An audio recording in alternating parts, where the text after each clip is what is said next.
Hello tout le monde, bon j'espère que vous allez bien. Aujourd'hui on va parler d'une thématique qui fâche. Et oui, vous avez entendu parler de façon de l'exchange FTX. Et donc on va parler justement de la chute, pas de la chute en elle-même, mais comment on aurait pu sécuriser finalement ces cryptos malgré la chute de FTX.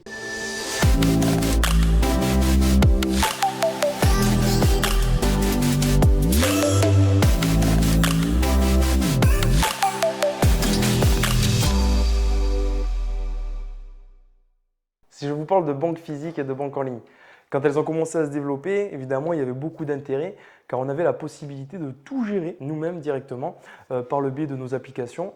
Ça ne nous est pas venu à l'idée de demander à ce qu'un conseiller prenne en main nos comptes sur les banques en ligne. Sinon, j'avais envie de vous dire finalement à quoi bon changer de banque, ces services que nous avions déjà auparavant. Là, vous vous dites quel parallèle tu veux faire. Et en fait, il y a un lien directement.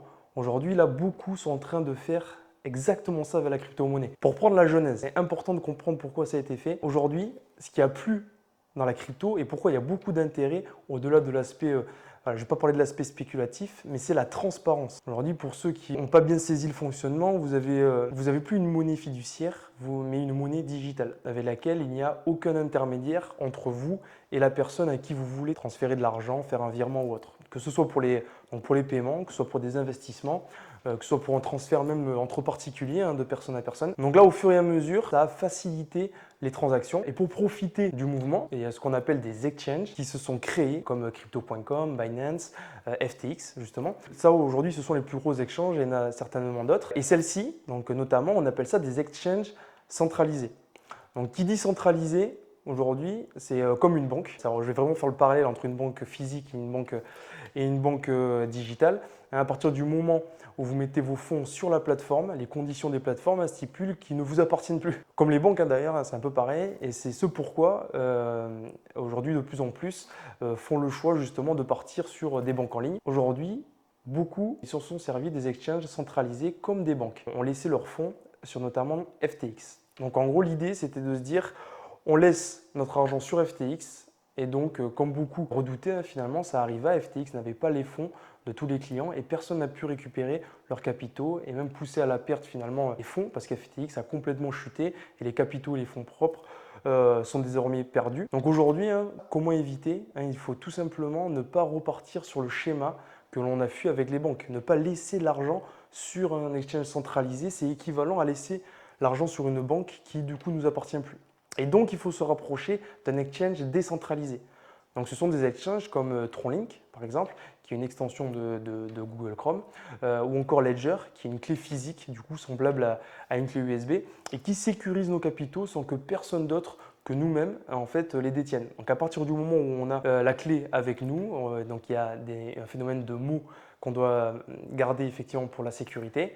Aujourd'hui, on se sert d'un exchange centralisé par la suite pour la carte bleue ou pour récupérer sur des comptes bancaires. Si on se concentre un peu sur les fondamentaux de la crypto et de ce que je vois moi comme une révolution, c'est l'accessibilité, la rapidité d'implémentation. Donc aujourd'hui, toutes les actions que l'on va réaliser, tout se fait de manière instantanée. Et c'est ça un peu la beauté aujourd'hui de la crypto-monnaie.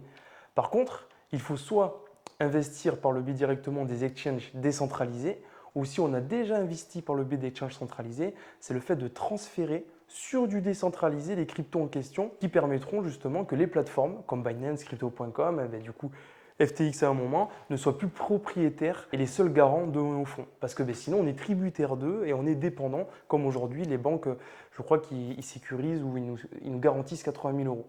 Donc sinon, on repart dans un schéma traditionnel où on dépend justement d'une structure, d'une entité, où les conditions d'ailleurs peuvent même évoluer dans le temps, parce qu'une banque traditionnelle c'était 100 000, c'est passé à 80. Donc voilà, il y a des prises de conscience apparemment. Et donc aujourd'hui, on doit justement, à la problématique de ça, demander des autorisations aussi pour faire un transfert. Et donc, c'est un peu la problématique aujourd'hui avec les banques ou même avec les cryptos centralisés. Essayons de maintenir l'éthique de son bon fonctionnement, de ne pas repartir sur le même schéma qui ne fonctionne plus aujourd'hui pour être transparent avec vous et pour garder aussi un minimum de pérennité. On a fui à un moment donné, pour conclure là-dessus, une banque traditionnelle qui se sont développées sur des banques en ligne pour justement, on va dire, le côté fluidité, le côté accessibilité des comptes, mais il y a quand même eu encore de l'emprise sur nos fonds propres. On se dirige vers de la crypto-monnaie qui a été conçue, Bitcoin a été créé vraiment pour ça, pour de la transparence, pour de l'accessibilité, pour une rapidité d'implémentation. Et aujourd'hui, qu'est-ce que beaucoup font? Ils vont à la facilité et laissent leur argent sur des exchanges centralisés qui ont la main permanente sur les fonds. Donc, évidemment, on se recentre sur ce qui est bon pour pouvoir justement avoir la main directement sur nos fonds, sur nos capitaux et ne pas prendre de risques à ce que une entreprise comme FTX notamment chute et que on est entre guillemets plus que nos yeux pour pleurer, mais que finalement on ait la possibilité de les sécuriser et de ne pas être dépendant et tributaire de cela. Voilà, j'espère que c'est quelque chose qui vous a plu. C'est une des premières vidéos sur notamment la crypto. C'est mon analyse en tout cas.